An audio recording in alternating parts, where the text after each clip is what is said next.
Et maintenant, connecte-toi aux énergies du tarot de Marseille et dis-moi ce que tu vois, ce que tu perçois.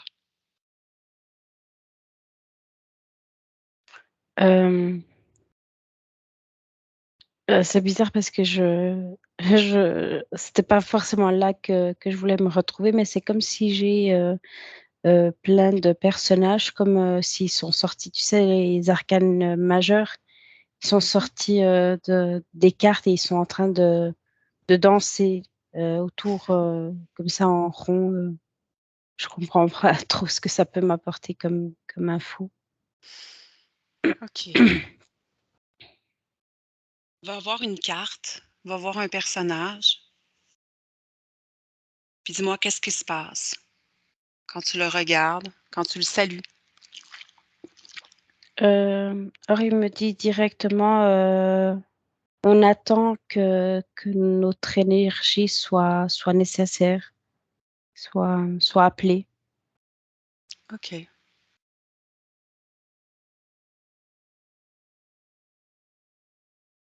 Demande-lui, demande-lui de te décrire comment ça se passe quand leur énergie est demandée.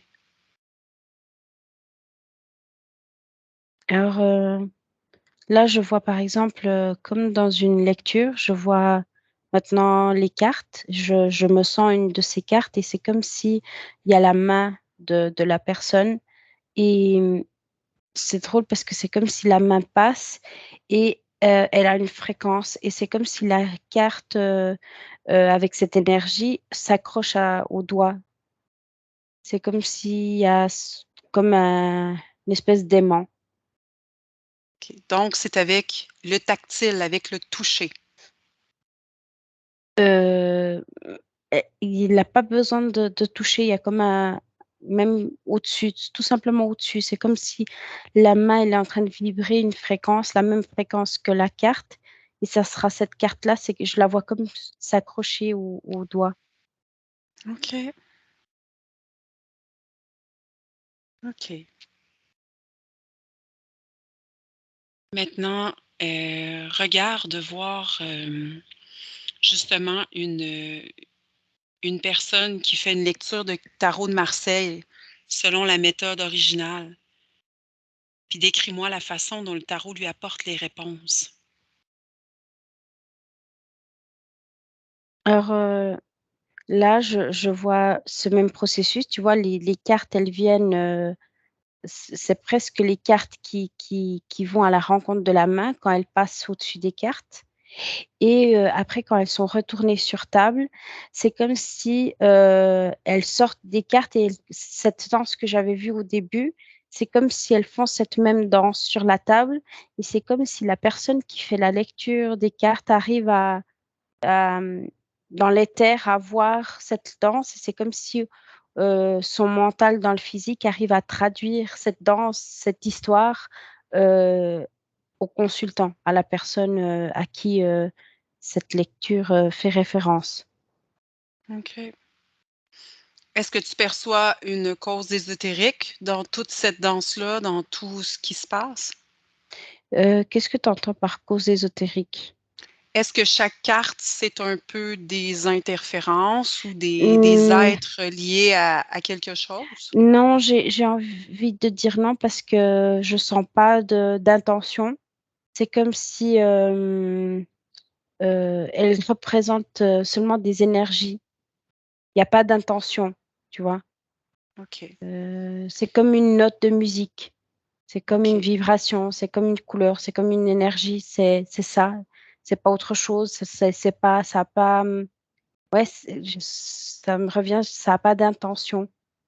OK. Par contre, je vois par exemple que que la personne qui fait la lecture ou la personne à qui la lecture peut avoir une interférence. Et par exemple, si la personne qui fait la lecture a une interférence, c'est comme si ce qu'elle perçoit, elle va pas traduire cette danse de façon neutre. Elle va mettre des informations en plus, des nuances, pour aller comme toucher des faiblesses ou mettre des peurs dans l'autre. Tu vois ce que je veux dire? Mmh. OK, c'est son filtre, en fait, qui va aller, Voilà. Euh, nuancer. et je vois ça de la même sorte dans l'autre personne. S'il y a aussi ce genre de peur, voilà, ou de filtre, ben, les choses elle peut être en train de lui raconter une histoire, elle va en percevoir des messages subtils différents. OK. Maintenant, je te demanderais d'aller voir l'intention derrière la création de cet outil divinatoire-là. La personne qui l'a créé, quelle était son intention? Mhm. Euh, Là, je vois comme, je sais pas, j'ai comme histoire, comme jeu, comme si c'était une, c'était comme si l'inspiration venait plus pour un jeu, pour une histoire. Et après, comme ça a été créé, comme je te disais, ces cartes ont une énergie. C'est comme si le potentiel de ce jeu a été augmenté et utilisé d'une autre sorte. OK. As-tu plus de précision? Pourquoi a-t-il été créé? Est-ce que tu as plus de précision? Euh, Moi, je vois plus vraiment dans un jeu, des fois, de passer même des messages, de créer des histoires, et je vois aussi comme si dans le temps, il y avait cette façon de passer des messages sans que les personnes... Comment t'expliquer? Imagine une cour de gens, je vois par exemple dans le temps comme dans les rois, tu vois, il y a Mmh. plein de monde et c'était comme si ce jeu permettait comment on appelle ça, c'est pas de critiquer, mais de raconter des ragots, tu vois, sans que OK. les gens autour comprennent, parce qu'ils ne parlaient pas. Des fois, ils me montraient des messages, ils me montraient des cartes et les autres personnes pouvaient penser qu'ils étaient en train de jouer des cartes et ce qu'ils étaient en train de faire aussi, c'était au milieu du jeu. Des fois, ils passaient des petits messages, regarde le roi. Euh, et avec telle ou telle personne, des ragots. Ça utilisait pour Mmh. raconter des ragots. Mais après, c'est comme si... mais l'intention au début, c'était vraiment un jeu. C'était vraiment à créer un jeu, comme un jeu de société de nos temps, tu vois. Et au fur et à mesure, ils ont vu ces différents usages de passer des messages. Et puis, c'est comme si ces cartes ont aussi pris ce rôle de véhiculer des messages. Et après, c'est comme si on a vu cette potentialité et d'utiliser ça comme jeu divinatoire. C'est comme une évolution. Mais je vois pas OK. que ça a été tout au début créé pour ce but-là. Ça a été plus un constat de, ouais, des capacités que ça pouvait Parfait. donner. Si je comprends bien, à la base, toutes les significations qu'on a aujourd'hui et cetera, c'était pas nécessairement là ou bien c'était pas nécessairement dans la même optique. Ça a été fait au fil du temps, ça a été modifié pour Oui, devenir davantage un jeu divinatoire. oui. Est-ce que tu sens que le créateur du tarot de Marseille, il y avait quelque chose d'ésotérique à sa création? Est-ce que tu sens qu'il y a quelque chose qui a mené à cette création-là? Euh, j'ai tendance à dire oui, mais pas de façon consciente. C'était comme si l'inspiration venait d'ailleurs. Euh, c'est comme si ces potentialités ont été insufflées pour qu'au final, euh, l'évolution du jeu arrive, voilà, à devenir un jeu divinatoire. C'est comme si il y avait déjà cette motivation de façon invisible à sa création. OK. Est-ce qu'on peut utiliser le tarot de Marseille pour des fins qui sont, on va considérer comme involutives ou négatives? Oui. Là, je vois par exemple un être qui comme emprisonne une énergie d'une carte et, euh, et je vois comme, je ne sais pas si c'est un rituel de magie, mais qui utilise cette carte. euh, et je vois par exemple cette carte qui a emprisonné cette énergie et qui est comme adressée à des choses. Euh, ouais, c'est de la magie. OK. Est-ce que cette carte-là, par la suite, elle redevient libre ou bien ça l'infecte ou ça l'affecte toute la carte pour tous les jeux de cartes ou une grande partie? Est-ce que ma question... Euh, tu sais, là, ça remet à l'énergie de la carte. C'est comme si la magie va épuiser. Comment te dire? C'est comme si à la base, l'énergie va être épuisée sur quelqu'un d'autre. C'est pas la carte en soi qui va donner cette énergie-là. OK. Euh, C'est détourné.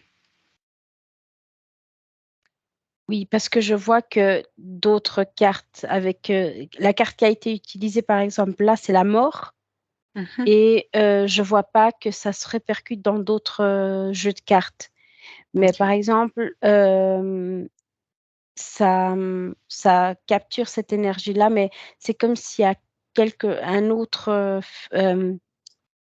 une autre source d'énergie qui va nourrir cette magie. Je ne sais pas si c'est clair. OK. Oui. Il y a quelqu'un qui dévie l'information puis qui utilise une partie de la magie originelle de la carte Voilà, à son... et c'est comme si la carte, elle va seulement donner une information, comme une Hmm. note, tu vois. Puis la Disons, vibration, c'est l'autre personne c'est qui a autre contrôlé chose, la oui, carte qui oui, va qui va l'avoir. donner, oui. OK. Parfait. Donc, on peut influencer avec son intention la, la validité, si on veut, ou le, le, le bien fondé du jeu. Si on a une intention négative, ça peut se refléter négativement. Si on a des croyances ou ça peut se refléter aussi positivement ou négativement selon la situation. OK. Mhm. Hum, maintenant, tu vas aller voir, mettons, tu vas aller voir un thérapeute qui a fait une consultation en tarot, un tarologue, et puis va voir le résultat pendant et après la consultation au niveau de ses différents corps en tant que tarologue. Qu'est-ce que ça fait au thérapeute, dans le fond, quand il fait le tarot?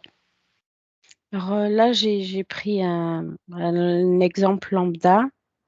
Je vois un corps mental qui est fatigué OK. euh, et je vois un corps émotionnel comme en suractivité. Mais ça, c'est ce cas précis. OK. Je peux te prendre un autre cas où je vois pas la même chose. OK. J'essaie de comprendre la différence et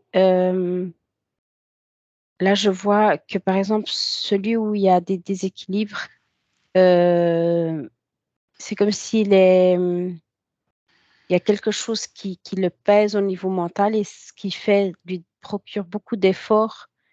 Et au niveau émotionnel, c'est comme s'il y a des blessures qui rentrent en résonance et qui met ce corps émotionnel en alerte. Et dans l'autre où je vois pas ces déséquilibres, c'est comme si cette personne-là ne prend pas cette consultation, c'est pas qu'elle la prend pas au sérieux, mais c'est comme il la prend comme un jeu, il est vraiment seulement en train de raconter une histoire, mais il met pas de charge, sur lui au niveau du résultat sur l'autre. C'est comme s'il fait de façon très neutre ce qu'il est en train de faire. Il veut pas OK, impressionner l'autre, il veut pas de résultats fantastiques. Il est tout simplement là de façon très neutre en train de voir l'histoire que les cartes racontent. Il est vraiment que comme un traducteur, comme OK. un raconteur d'histoire, sans intention de ouais, d'être super ou de bien faire son travail ou d'aider l'autre, c'est OK. il rentre pas dans cette Ah, pression-là. parfait. Maintenant, va voir dans les 2 mêmes situations que tu as avec toi en ce moment, les 2 mêmes personnes. Regarde les personnes qui sont devant eux, dans le fond, la personne qui consulte et dis-moi comment ça se passe au niveau des différents corps. Alors, la personne qui a consulté celui qui est en déséquilibre, je le vois, aussi lui-même, avec un corps émotionnel, très, avec beaucoup de failles dans le sens il vibre beaucoup de peur, il a beaucoup de peur et ce que l'autre lui dit, il le perçoit encore aussi plus encore, de raisons d'avoir peur. Ça vient encore plus, le mettre en déséquilibre aussi. Hem, l'autre en équilibre, je vois que la personne, elle vient mais c'est drôle parce que c'est comme s'il vient aussi comme pour une visite chez le dentiste, voir si ses dents, ont une carie ou pas. Hem et c'est pas qu'il prend pas au sérieux ce qu'il lui dit, mais il écoute, je vois un amusement, hem, dans ce qu'il écoute. Il comprend, il arrive à faire des compréhensions. Je le vois créer dans son corps mental des liens qui se créent, des compréhensions, comme des lignes, entre une pensée et une autre. Ça fait tilt et il se dit, «Voilà, j'ai compris ça et ça», mais il le prend avec beaucoup de légèreté. Je vois beaucoup d'amusement, hem et je vois vraiment ce côté, consultation chez le dentiste, je sais pas pourquoi. Maintenant, dans les 2 situations, va voir dans le futur, mettons quelques mois plus tard, par rapport à ce qu'ils ont à ce pourquoi qu'ils ont fait la consultation, en fait, puis va voir si quel en est le résultat. Ouais, alors cette personne qui vivrait dans la peur, et comme je te disais par rapport à ce que l'autre lui racontait, c'était comme si ça nourrissait encore plus la peur. Je vois que il a gardé plein d'idées en tête et chaque fois que quelque chose lui arrivait de mal, c'était comme s'il faisait un check et lui dire: «Ah, c'était juste. Ça se confirme, ça se confirme, ça se confirme» et et je le vois aussi beaucoup plus dépendant aussi. C'est comme s'il a besoin de retourner pour, alors comme il vibre dans la peur, c'est comme s'il veut contrôler son avenir et il sent ce besoin de aller réécouter pour savoir ce qui mais c'est une mauvaise croyance parce que il va vivre encore plus dans la peur, il va attirer encore plus, ce genre d'événements. Il va même les valider, les accepter, les matérialiser et c'est une boule de neige. C'est vraiment une boule de neige. Je vois vraiment que c'est le poisson qui se mord la queue. Tandis que sur l'autre, c'est comme si c'est plus un souvenir, c'est comme si sa vie est, est normale et indépendante de ce qu'il a fait comme lecture. C'est comme si on le rappelle, de ce qu'il a entendu, il pourrait même peut-être plus se rappeler forcément de ce qu'il a écouté ou pas. C'est comme si ça c'est pas important, il y a pas d'importance. Ça a eu l'importance que ça a eu le jour où il l'a fait, surtout pour les compréhensions, mais c'est comme si, le reste ne ouais, il vit sa vie. Ça a pas OK. d'impact, pas Est-ce plus. que tu ressens qu'il y a eu quand même quelque chose de constructif suite à cette rencontre-là? Oui, mais ça a été, co instantané, ça a été ses compréhensions. Ça c'est comme OK, si ça l'a fait, augmenter en perception, de compréhension, de et ça l comme donner des outils pour, après, faire sa vie, s'il fait face à d'autres situations, il arrive à avoir comme un outil, pour y répondre. Par OK, exemple, je vois qu'il avait une problématique, avec sa mère et puis là, s'il a une problématique avec une amie et tout, il repère des choses similaires et la réponse, le déclic qu'il a compris, en séance de tarot, c'est comme si, il instinctivement, son cerveau sait comment agir. OK. Ça a comme été intégré automatiquement durant la session Oui et ou je vois que c'est vraiment dans le côté de compréhension, de OK, donner, comme un boost un au levier. mental, Mmh, oui. OK. Maintenant, reviens dans l'ici maintenant et puis dis-moi, dans le cadre, mettons, de la voyance, une médium qui fait des prédictions avec le tarot, comment perçois-tu, le tarot dans ce type de d'action-là, dans l'action de prédire, est-ce que c'est fait pour ça? J'ai tout de suite non, et OK. là je vois, vraiment une grande porte, à interférence. Mmh, Je vois par exemple là une médium où quelque chose lui chuchote à l'oreille et ça va beaucoup perturber la personne en face. Je vois que ce même être qui chuchote à l'oreille, c'est comme s'il prend une forme à l'autre et il lui offre, de l'aide. OK. Parfait. Maintenant, choisis une arcane du tarot de Marseille au choix. Dis-moi laquelle qui se présente en premier et fais-moi une analyse vibratoire et ésotérique de cette carte-là. Alors j'ai la force, OK. heu, j'ai cette dame et un lion et et la seule chose que j'ai, c'est vraiment cette image, cette énergie qu'elle dégage. Hem, je ressens rien d'ésotérique. Dans ce OK. cas-là, c'est très neutre. C'est seulement cette énergie de ouais, c'est une force douce, je sais pas expliquer. OK. Heu, Donc, elle est activée vraiment seulement avec l'intention puis les énergies de la personne qui l'utilise et de la oui, personne qui écoute.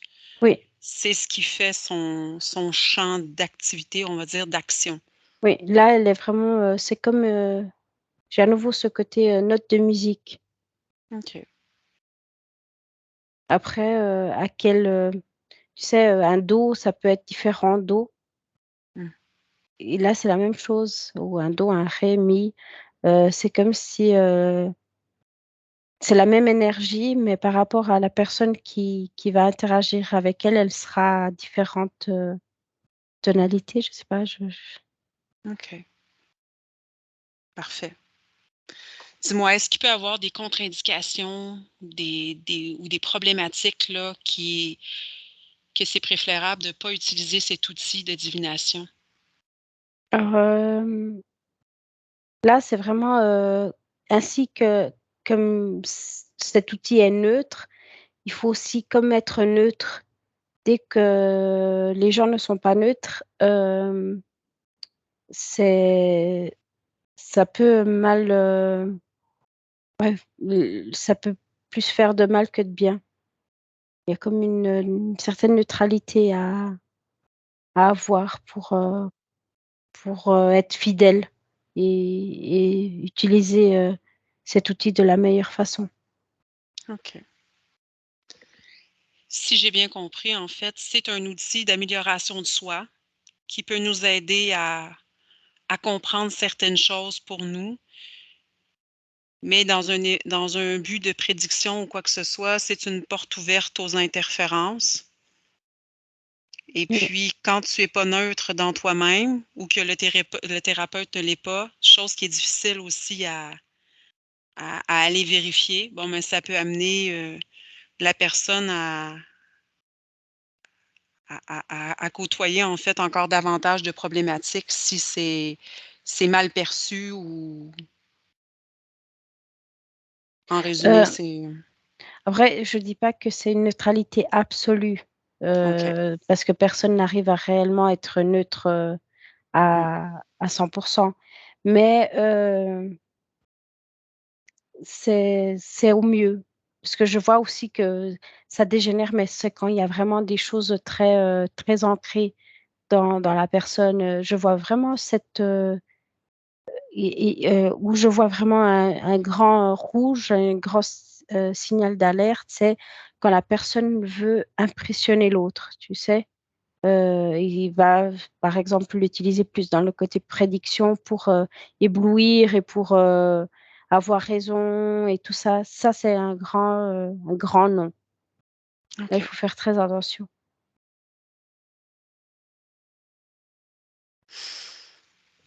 Parfait, Anna. Alors maintenant, déconnecte. Déconnecte de tout et de tous maintenant.